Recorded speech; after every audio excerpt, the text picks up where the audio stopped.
and that I do think we're moving in that direction. Mm-hmm. The one potential counter trend is the tendency for lots of teams now to be distributed across organizations or around the world. Sometimes Right. they're called virtual teams. I Right. don't like the term virtual because they really are teams, but their members are distributed and they're doing a lot of their communication using electronic means for coordination and communication. And some of the most interesting research now is to examine how these conditions can be put in place for teams whose members actually are doing most of their work not face to face. Right, right. Is there anything off the top of your head that you just say, this is a key thing, that if you have that distributed team of if you're responsible for that team, some things to keep in mind to make it effective?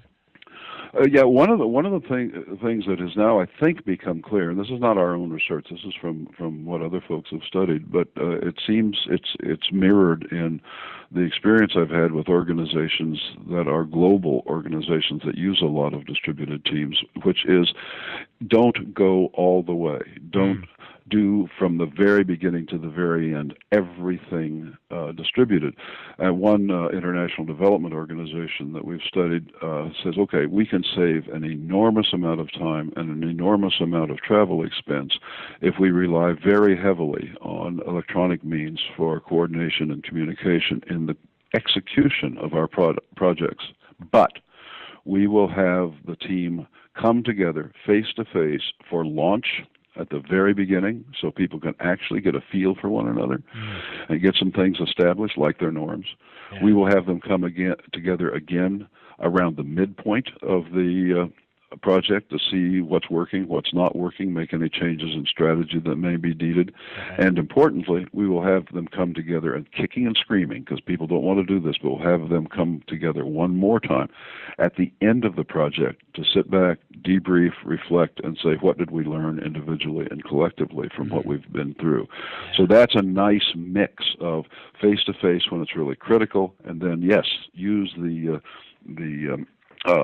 electronic means for the actual ongoing management, but bring people together at the beginnings, the middles, and the ends. Yeah, that makes a lot of sense. I remember the first time I did some offshoring work with India, we found that if we sent some people from our team over there and some people from India over here, and it wasn't even an event around a lessons learned at the end or a kickoff at the beginning, but it was just from the relationship building, kind of your story of the women's team. All of a sudden, her name wasn't Shripia on an email. It was a real person, and there was something about the really bonds. Important. Yeah. Yep. Really important. Yeah. That's part of what it takes to make a real team. I gotta know who you are, for heaven's sakes. Yeah, exactly. You have to know who that person is. They can't just be a name or a picture. I've noticed this with myself, Richard, that interviewing people that it's easy for us when we're in the business of helping people to give out advice, and yet difficult at times to practice some of these things that we're actually teaching. So of all the advice you share in your articles, in your books, in your lectures, when you're leading a team yourself, what is one of the most difficult things for you to follow through on? Well, of course, it is widely known that people who study something can't practice it. Yeah. So, I mean, shrinks are crazy, marriage counselors get divorced, shoemakers' kids have holes in their souls, and people who study groups are probably terrible at actually leading or being in groups. I find them frustrating beyond belief if the group is defined as a, quote, faculty committee, close quote. Yeah. But here's where I go wrong. I go wrong around timing. If I'm the leader and I see something not going particularly well in the group, I've got to manage the balance between intervening too early, which means that we'll get it taken care of, but the group didn't learn anything in the process and didn't have any responsibility for managing its own process, so that's bad. Or too late, which means that the problem has grown and escalated to the point where it's perhaps unfixable. And my impulse is, I got to battle inside me as things are unfolding in a way that is not seeming particularly good. I think I know what the problem is. I need to discipline myself to hold off and give the group a chance and get a little more data, but not hold off too long. Yeah. And getting that balance right is hard for me. Yeah. I tend to want to do it too quickly. Yeah, yeah, and because it's clear to you, and for me, it's kind of like that what and how we talked about before. Where Yeah. I want to tell them, right, this is that's the hill we're going to take, but I fall in love with my how of how I want to see it done, and thinking it's a black and white issue when really it's a shade of gray. It's we can achieve the same ends with their means, and their means are just fine. But falling in love with that may be better than just fine. They may actually, because they're on the ground, they may actually have better insight than you do. Yeah, no question. They may see a swamp that you don't see, and they may come up with a creative way for getting over it or around it that you wouldn't have come up with. So that's your point is right on target. Yeah. Richard, it's a real pleasure talking to you today. For those listening, I wholeheartedly recommend you get a copy of Richard's books. In fact, books plural. All right, so we're talking about leading teams today, but also the senior leadership teams. I recommend you also check out the website for the Leading Teams book. It's at leadingteams.org. You can read the first pages of the chapters. You'll fall in love with the book, and then go off and get a copy of that. I put links. Well, thank you for that. That's really very generous of you to encourage people to do that. And I would like to say I second that. Okay, well, I'm glad, because if you said, no, really, seriously, don't go there, then I'd be concerned. But I'll make sure to put links to those sites in the show notes for this cast. Richard, really enjoyed the opportunity to speak with you. Thanks for joining us on the People Project. It was a pleasure. Thank you very much, Andy.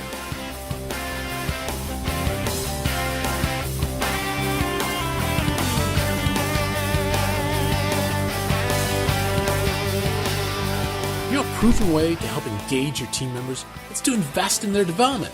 Now, budgets don't always allow for you to send them away for training, but that doesn't mean training has to be put off for another year. I mean, clearly you already know the benefits of podcasts, so the best free learning available these days is from doing what you're doing right now, listening to podcasts such as the People and Projects podcast. Well, in just a few weeks, we're launching premium subscriptions for our podcast. You and your teams will still have access to our free episodes, but we're going to go even further with the premium subscriptions to help you develop and engage your teams. Now, premium subscribers get access to additional content, including materials to help you facilitate discussion with your team based on the topic of each cast. You'll also get recommendations for additional material to help you go deeper on the subject. And beyond that, premium subscribers are automatically entered into drawings for books and other resources, and as a special bonus, you get free admission to webinars that I lead throughout the year. I'll tell you more about this in our next podcast episode. But in the meantime, thank you for joining us for this episode of the People and Projects podcast. Have yourself a great week.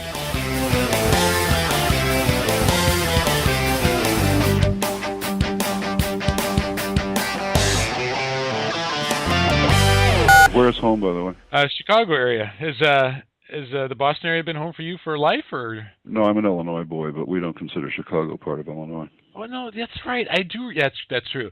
But I recall the basketball picture on your. Yeah, that was from downstate.